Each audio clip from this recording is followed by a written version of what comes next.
Bonjour les amis, bienvenue dans ce nouveau JT du grenier, mes petits singes, mes poules, surtout mes poules aujourd'hui, mes poules de cristal et moi-même, sommes heureux de vous retrouver pour ce nouveau JT du grenier, sans montage, sans trucage, et qui va être consacré, comme vous le voyez, aux prédictions économiques 2023. Alors prédictions et pas prévisions, nous y reviendrons.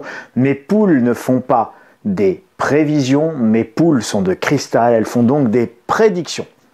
Et donc 2023, le naufrage, voilà un petit peu ce dont on va parler aujourd'hui, tout en sachant qu'affirmation ne vaut pas argumentation, donc nous allons bien entendu argumenter et je vais argumenter avec vous autour de ces prévisions prédictives ou de ces prédictions prévisionnistes. Alors pourquoi prédiction plus que prévision? Parce qu'en fait prévision c'est un peu pompeux, ça fait un peu trop sérieux. En réalité quand on regarde bien les choses, finalement tout ça est beaucoup fait au doigt mouillé par les gens. Il y a une grande part d'intuition dans les prévisions économiques, dans les prévisions techniques, dans les prévisions business, dans les business plans, dans les prévisions de vente que vous pouvez faire à droite, à gauche, etc. Quand on y regarde bien, tout ça, finalement, c'est assez fait au doigt mouillé. Alors soyons plutôt humbles dans la manière d'affirmer ou d'afficher des prévisions. Et donc le mot prédiction, finalement, me semble beaucoup plus juste et beaucoup plus correct. Alors, ça ne veut pas dire que c'est pas sérieux, loin de là, vous allez voir, encore une fois, affirmation ne vaut pas argumentation, vous me connaissez, je ne vous donne pas des vérités absolues, mais j'essaye d'argumenter, de partager avec vous des réflexions qui s'appuient sur des éléments qui sont toujours incontestables. On peut toujours contester l'analyse, on peut ne pas être d'accord avec l'analyse, on peut ne pas être d'accord, voire être en désaccord complet avec les conséquences que l'on peut tirer ou les prévisions que l'on peut faire ou encore une fois les analyses que l'on peut faire d'un certain nombre d'éléments. Donc on peut ne pas être d'accord sur l'analyse de ces éléments-là, mais les éléments en eux-mêmes sont complètement factuels et ils sont toujours en provenance de sources parfaitement officielles. Bon bah ici c'est l'INSEE. Alors c'est un site qui n'est pas celui de l'INSEE mais qui reprend, c'est Trading Economics pour le site, mais c'est un site qui reprend là toutes les sources officielles statistiques pays par pays. Donc ici vous avez le budget du gouvernement, donc là c'est 0. Et tout ce qui est en dessous comme ça, eh bien c'est en négatif, donc on parle bien de déficit. Donc l'année du Covid 2020, presque 9% de déficit, 6,5% en 2021. En 2022, on va être globalement à peu près encore largement négatif, entre 3 et 5. On verra à la fin ce qu'il en ressort, mais on est en déficit chronique. Regardez, ça c'était 2012 jusqu'à aujourd'hui, 2022, 10 ans de déficit chronique. Voilà. Il n'y a pas une seule année dans les 10 dernières années où nous avons équilibré notre budget. C'est important. Il y a ce qu'on n'a pas réussi à faire en fait, et c'est pas 10 ans, c'est 40 ans, et ce qu'on n'a pas réussi à faire pendant les 40 dernières années, il y a peu de chances qu'on réussisse à le faire dans les années qui viennent, et vous allez voir, ça va nous poser problème. Toujours dans cette idée de triple déficit, si je vous apporte 3 déficits, eh bien, nous avons un déficit de la balance commerciale. Alors, vous voyez, là, on est, bon, je ne vous l'ai pas mis sur des siècles et des siècles, mais là aussi, la balance commerciale devient structurellement déficitaire, c'est-à-dire que nous achetons plus à l'étranger que nous ne vendons à l'étranger. Et donc, à chaque fois qu'on achète plus à l'étranger qu'on ne vend à l'étranger, alors si on achète des choses de petite valeur, même nombreuses, mais de petite valeur, et qu'on vend des choses même moins nombreuses, mais de grosse valeur, eh bien évidemment, on pourrait voir les choses un petit peu différemment. Mais là, on est sur un déficit de la balance commerciale qui est majeur, et qui est majeur en quantité, mais également en valeur, d'accord? Donc on s'appauvrit du différentiel entre nos importations et nos exportations. Donc comme on importe beaucoup plus que nous exportons, eh bien ça veut dire que tous les ans, pour acheter ce que nous importons, et donc notamment notre pétrole et l'énergie, eh bien nous sommes obligés de faire partir des euros de chez nous. Donc il y a des euros qui partent de chez nous, et il y a des produits qui viennent. Et quand on fait partir beaucoup d'euros de chez nous, 100 milliards, 120 milliards d'euros de chez nous, eh bien, c'est de l'argent qui collectivement sort de chez nous et donc nous appauvrit d'autant collectivement.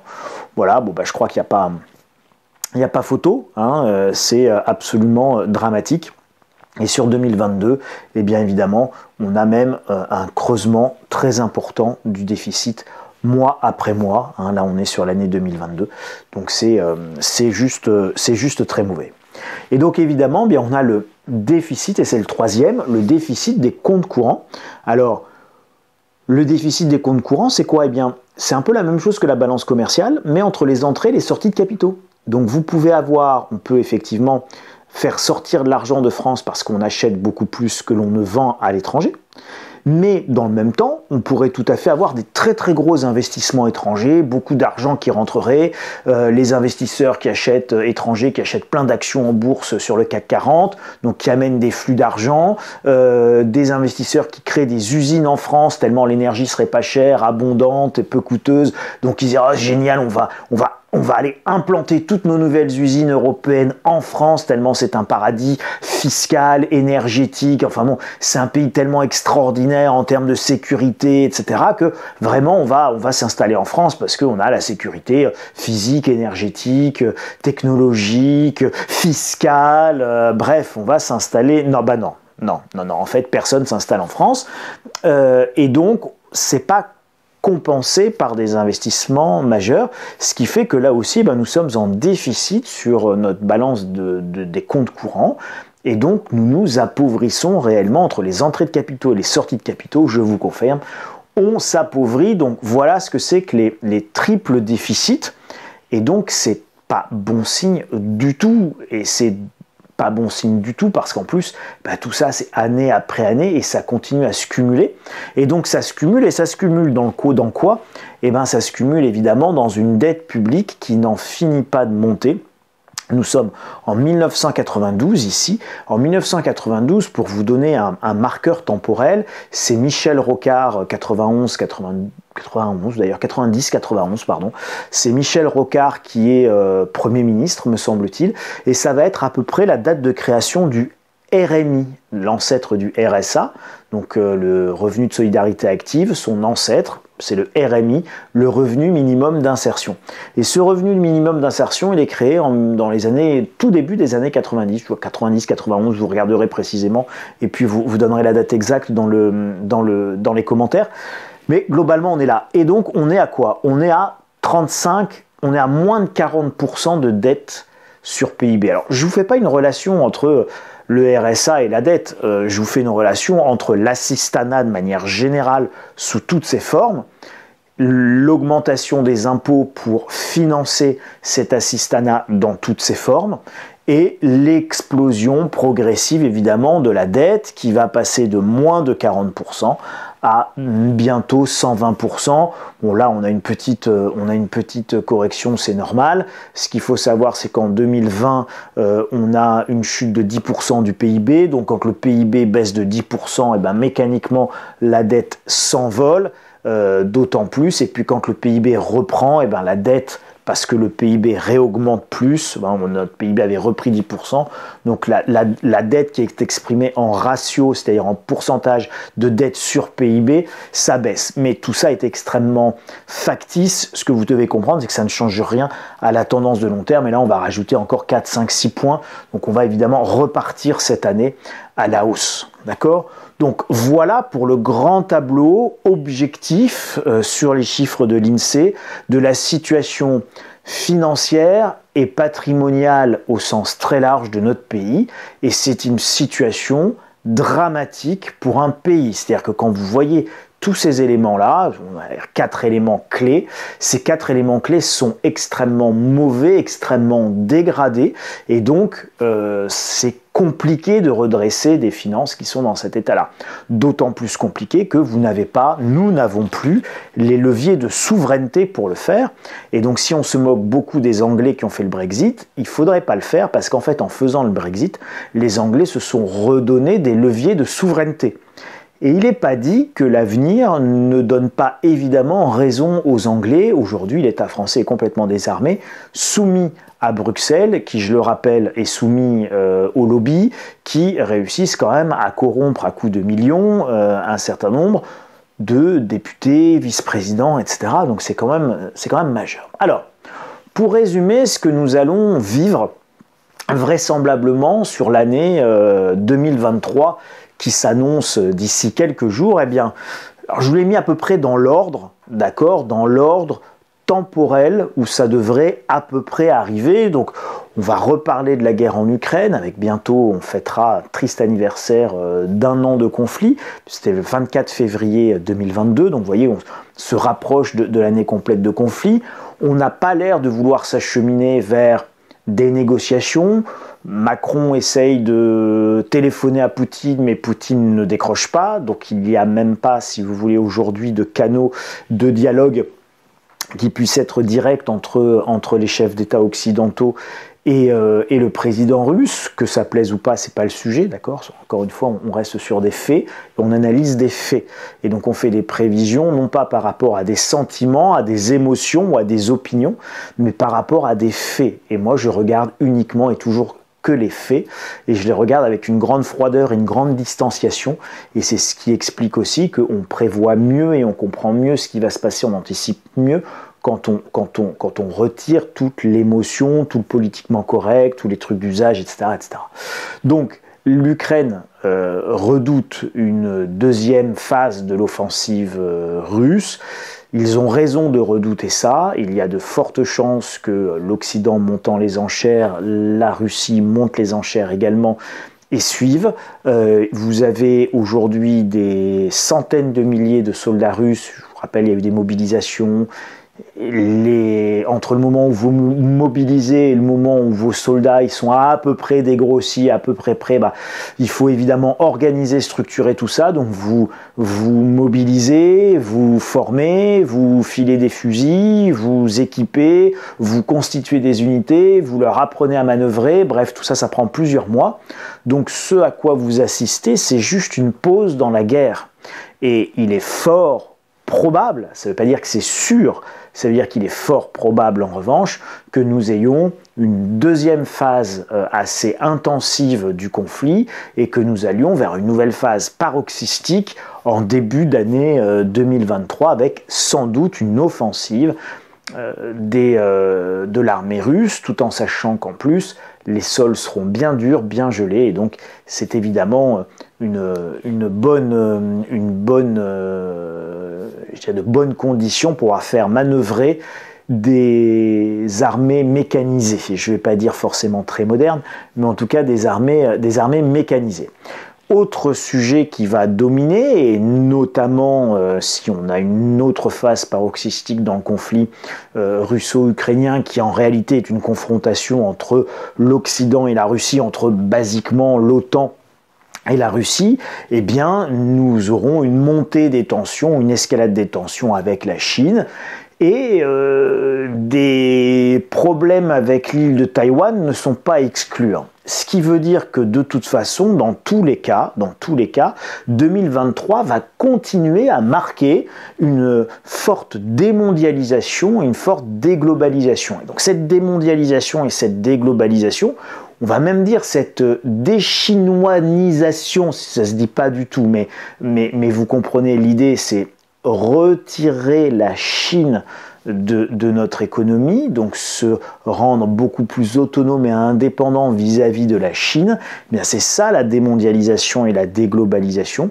Au même moment, la Chine, elle, fait de la désaméricanisation et de la dédollarisation, c'est-à-dire qu'elle veut être moins soumise au droit extraterritorial américain, moins sensible à des sanctions économiques américaines, et donc ça veut dire moins de dollars, moins d'Amérique dans l'économie chinoise.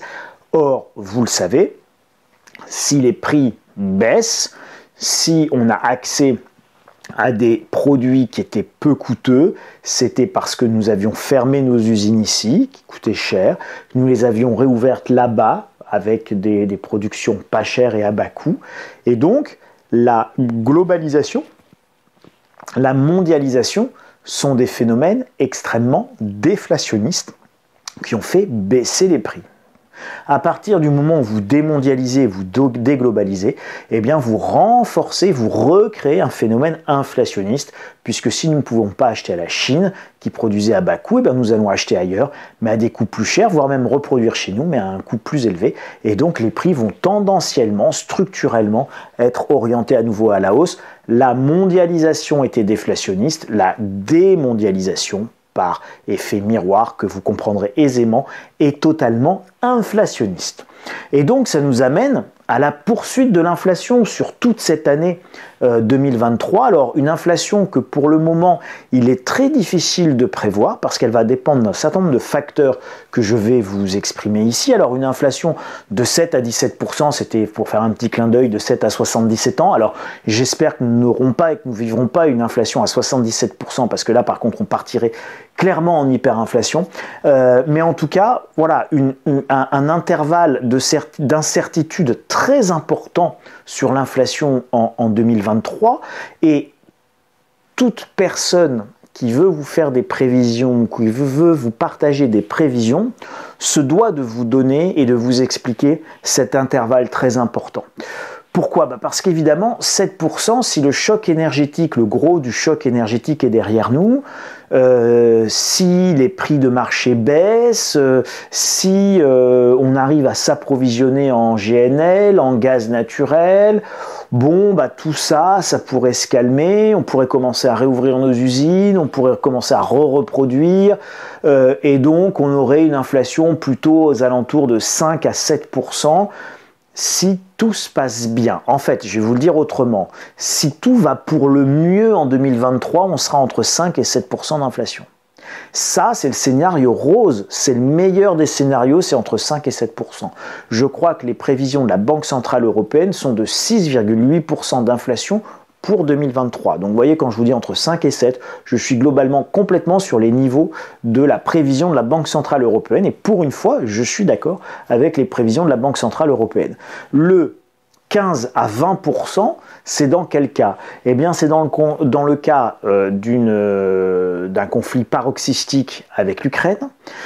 C'est dans le cas où peut-être on s'engagerait beaucoup plus dans le conflit, voire même avec une confrontation plus ou moins directo-indirecte en Ukraine avec la Russie. Donc ça serait extrêmement porteur d'incertitude.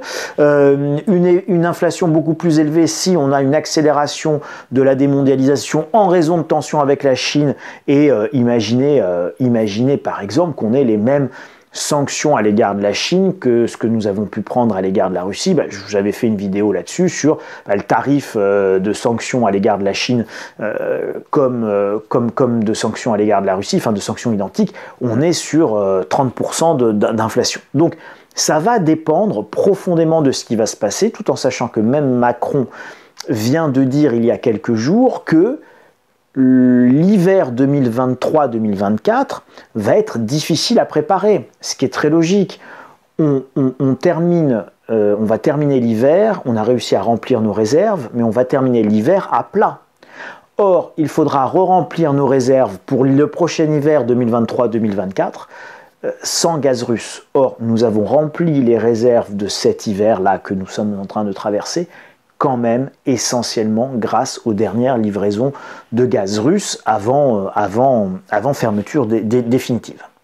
Donc on aura évidemment, en fonction de l'évolution de la guerre et des problèmes d'énergie pour l'hiver 2023-2024, on peut tout à fait terminer l'année avec un pic inflationniste majeur, plutôt de l'ordre de 15 à 20%, en raison, encore une fois, des prix de l'énergie. Je rappelle tout de même qu'au 1er janvier, me semble-t-il, toutes nos factures d'énergie pour ceux qui ont le bouclier tarifaire augmentent de 15%. Vous voyez, on est très très loin des 7%. Donc ça augmente de 15%.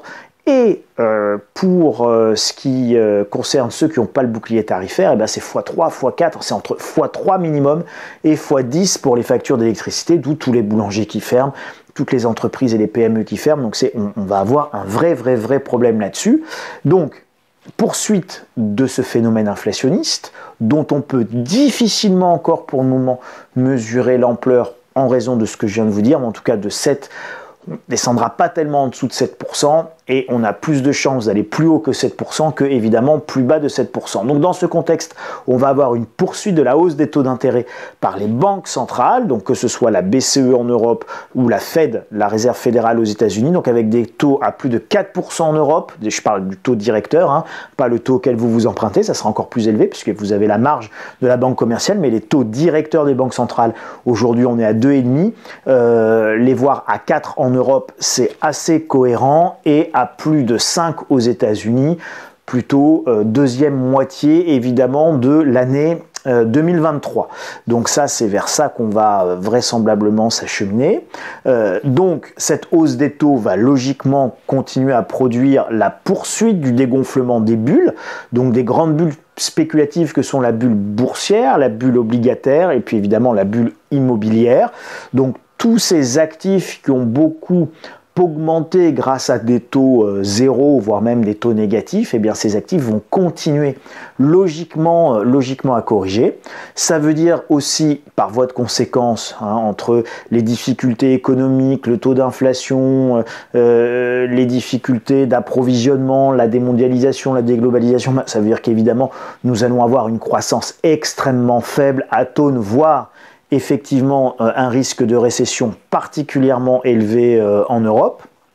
Ça va entraîner, et c'est déjà le cas avec tous nos boulangers qui sont en train d'arrêter pour les plus fragiles d'entre eux, ceux qui ont des excédents d'exploitation relativement limités parce qu'ils ont des petites boulangeries dans des petits villages, dans des petits pays. Bon, quand à la fin ils ont bien travaillé, bah, il reste 50 000 euros dans les caisses, et 50 000 euros dans les caisses, il y a monsieur qui est au fourneau, madame qui est dans la boutique. Et le couple, il gagne entre 30 et 50 000 euros, ils sont à la campagne, ils vivent au-dessus, ils ont le logement, donc ça va, ça marche bien si vous voulez, ils sont contents les gens. Entre 3 et 5 000 euros pour le couple, quand vous êtes logé, chauffé, etc., tout va bien. Le souci, c'est que avec de l'électricité qui fait x3, x4, x5, eh bien cet excédent sur les petites boulangeries comme ça, des petits excédents entre 20 et 50 000 euros, eh bien c'est complètement mangé par la hausse des prix de l'énergie, et donc ces boulangers-là, les plus petits, les plus fragiles, ils sont obligés d'arrêter, et pourtant ils sont indispensables dans notre réalité et dans des quartiers où c'est des petites activités au sens macroéconomique, mais des activités très grandes et très importantes quand évidemment c'est la vôtre et votre vie, d'accord? Donc quand c'est votre vie, quand c'est votre gagne-pain au sens premier du terme, il y a évidemment, vous l'avez compris, pas de petites activités, et là c'est un drame pour le couple qui est concerné et qui doit arrêter de travailler, c'est absolument dramatique.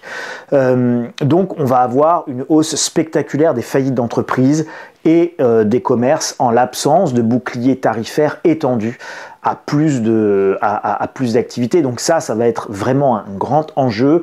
Avoir fait le quoi qu'il en coûte à 600 milliards pour voir, il y a 2 ans, pour voir tout le monde mourir 2 ans après, c'est d'une insondable bêtise économique, c'est d'une insondable tristesse également pour tous ceux qui sont en train de perdre leur outil de travail, et leur travail, outil de travail quand on est le petit patron. On parle ici pas de société cotée au CAC 40, d'accord?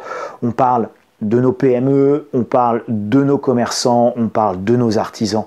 Voilà, on parle de boulanger qui, parce qu'il a des gros fours, et ben il a forcément plus de 36 kW de compteur, donc il n'a pas le bouclier tarifaire. On parle d'un pizzaiolo qui va avoir ou d'un des restaurants de Bonne Time, et qui va avoir un gros four à pizza, et qui lui aussi va pas avoir droit au bouclier tarifaire. Voilà, on parle du business quotidien.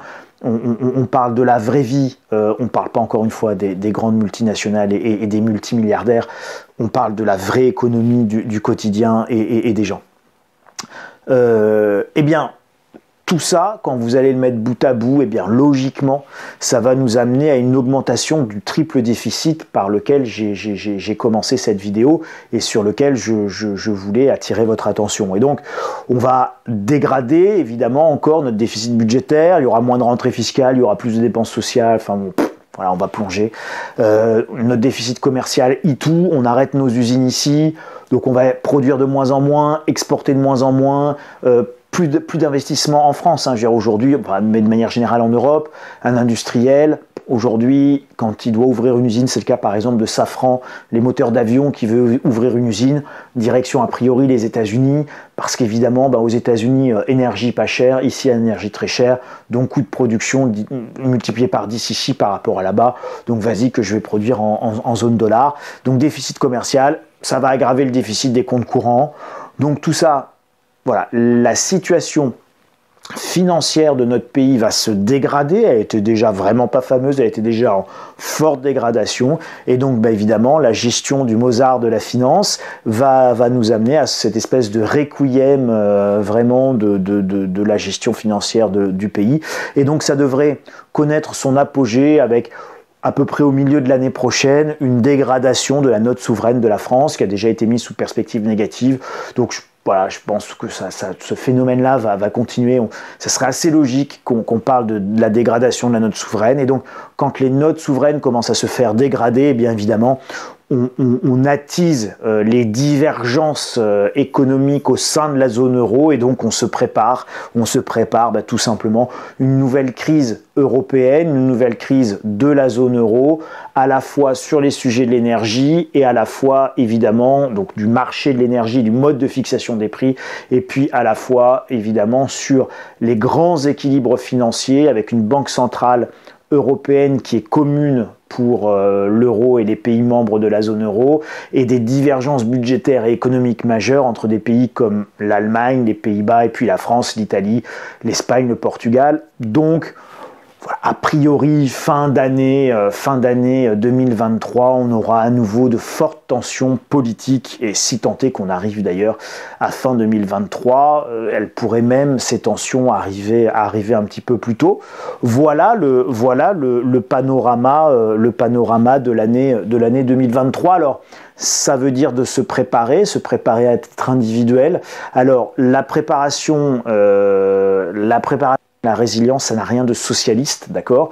Que cela plaise ou non, c'est comme la souffrance, l'effort, le travail, le courage, l'engagement. C'est toujours individuel. Quand vous vous entraînez pour faire un marathon, vous ne pouvez pas socialiser votre effort, d'accord? Donc c'est pas ni bien ni mal, c'est comme ça, c'est un fait.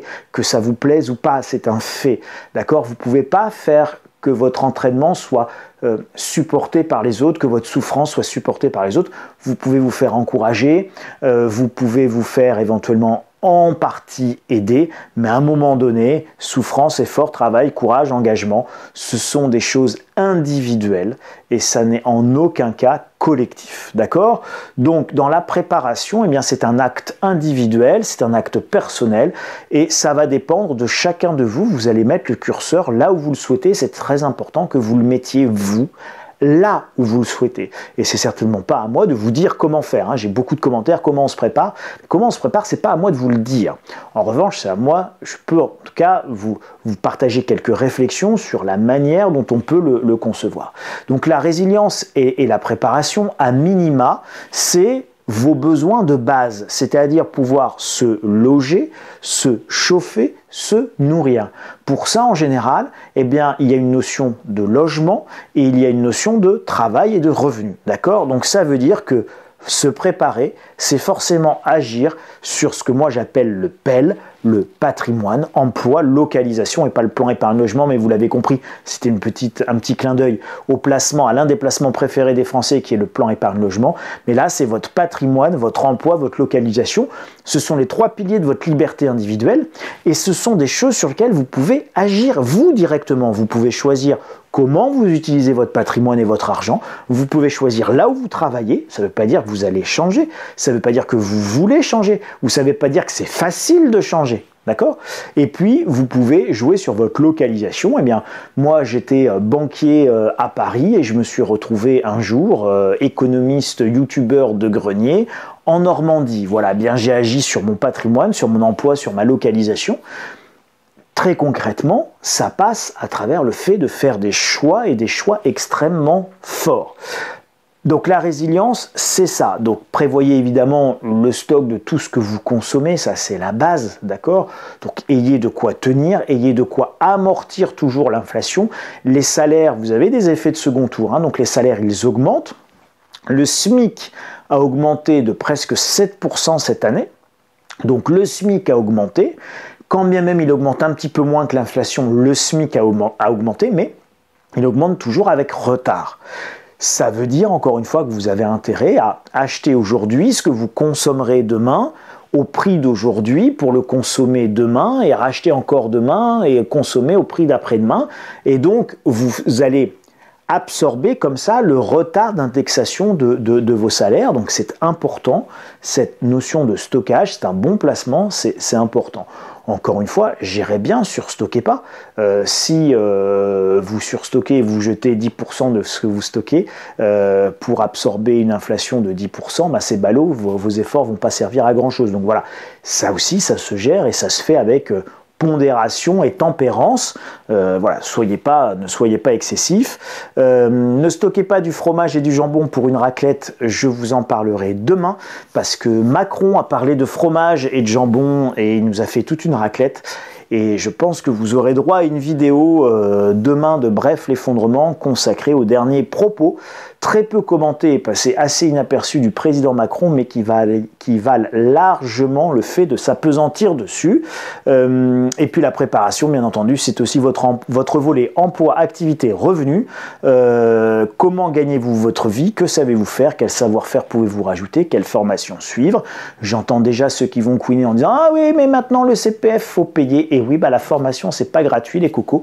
Et investir en vous, c'est de toute façon et dans tous les cas le meilleur des investissements, parce que vous êtes votre meilleure chance.